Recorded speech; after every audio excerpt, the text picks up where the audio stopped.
Disconnecting, decluttering అంటే ఏంటి? పాస్ట్‌లో చాలా చెత్త ఉంటది. ప్రతి జీవితంలో పాస్ట్‌లో ఒక పెద్ద డర్ట్ ఉంటదనమాట. ఒక పెద్ద మురికి ఉంటది. దానిలో క్లీన్ చేసేసేయి. చెత్తంతా పక్కన పెట్టేసేయి. చెత్తంతా మర్చిపోవడానికి ట్రై చేయి. ఏదైతే పాస్ట్‌లో ఎక్స్‌పీరియన్స్ ఉందో, బెస్ట్ ఉందో, దాన్ని మాత్రమే నీ మనసులోకి తీసుకో. దాన్ని మాత్రమే నీ బ్లడ్‌లోకి, వెయిన్స్‌లోకి ఎక్కించుకో. మిగతాదంతా పక్కన పెట్టేసేయి. పాస్ట్‌ని ఒక ఎక్స్‌పీరియన్స్. పాస్ట్ జరిగిపోయింది. అది నువ్వు మార్చలేవు. మనం అనుకుంటాం మనిషి 70 ఏళ్ళు బతుకుతాడు. నాకిప్పుడు 30 ఏళ్ళొచ్చినియి, 40 ఏళ్ళొచ్చినియి. నేను మొత్తం 70 ఏళ్ళు అంటాం. నేనంటాను మనిషి పుట్టుక అనేది ఎప్పుడైతే పాస్ట్‌ని వదిలేస్తాడో అప్పుడే స్టార్ట్ అవుద్దని. పాస్ట్‌లో బతికితే మనిషి చచ్చిపోతాడు. డెడ్. Dead is dead.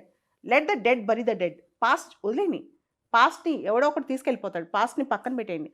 ఈరోజు, ప్రస్తుతం, ఈ రోజు నుంచి నెక్స్ట్ ఎన్ని సంవత్సరాలు బతుకుతావు? ఈ రోజు నుంచి ఎవ్రీ డే ఎలా ఇంప్రూవ్‌మెంట్ తీసుకొచ్చుకుంటావు? అది చాలా ఇంపార్టెంట్ అనమాట. దీనికే మైండ్‌ఫుల్‌నెస్ ప్రాక్టీస్ అనేది చాలా అవసరం. మనం ఏం చేస్తున్నాం? మనం ఎక్కడున్నాం? మనకేం జరిగింది?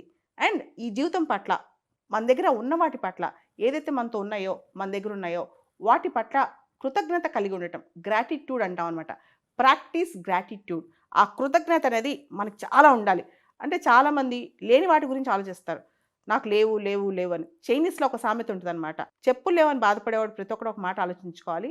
అసలు నడకే లేని వాళ్ళు చాలామంది ఉన్నారు ఈ ప్రపంచంలో అని చెప్పి. అంటే నడవటానికి కాళ్ళే లేనప్పుడు ఇంకా చెప్పులు లేవని చాలామంది బాధపడేవాళ్ళున్నారు. కానీ కాళ్ళే లేని వాళ్ళు చాలామంది ఉన్నారు. మరి చెప్పులు లేవని బాధపడేటప్పుడు అసలు కాళ్ళే లేని వాళ్ళ పరిస్థితి ఏంటి? ఒకసారి ఆలోచించుకోవచ్చు కదా!